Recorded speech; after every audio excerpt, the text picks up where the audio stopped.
Your dictation will start within 5 seconds.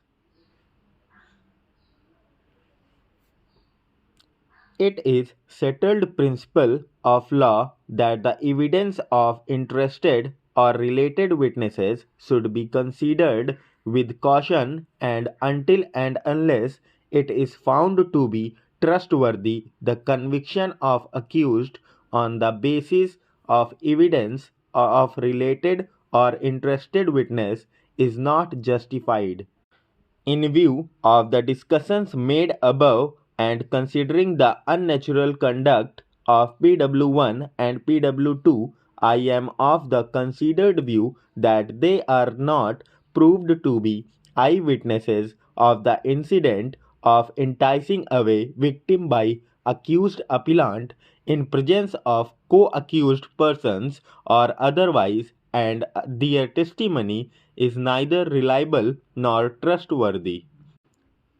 In the present case, the only eyewitnesses of the incident, PW1 and PW2, are admittedly closely related witnesses, and their conduct has been found unnatural in not disclosing and not helping the first informant.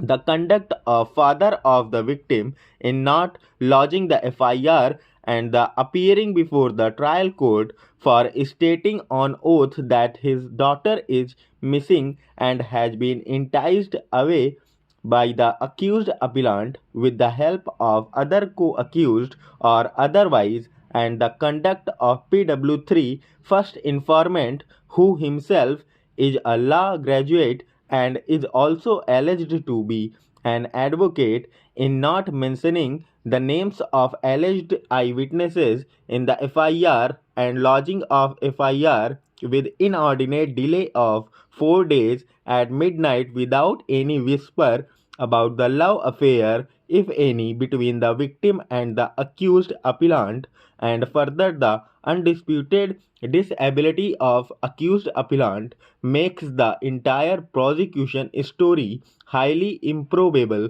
and doubtful and gives strength to the arguments that the father of victim and his family members, including first informant on account of property dispute, have falsely implicated the accused appellant and his family members due to suspicion. In view of the facts and circumstances of the case, there is sufficient reason for drawing adverse interference against the prosecution for not producing the parents of victim to the witness box before the trial court.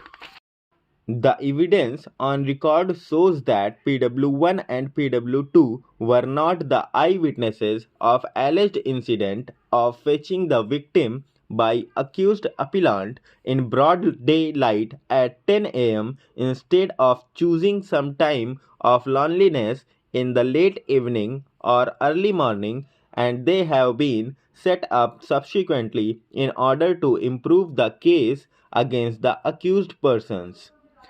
The above witnesses are interested witnesses, and their unnatural conduct and contradictory testimony is not reliable for holding the accused appellant guilty, and the learned trial court has misread the evidence on record.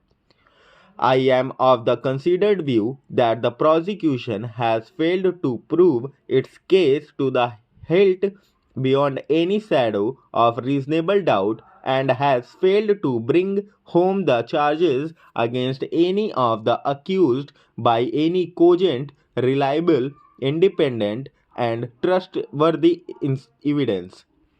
Considering the totality of facts and circumstances, it is a fit case where the accused appellant is entitled to be given the benefit of doubt and the prosecution case is liable to be rejected.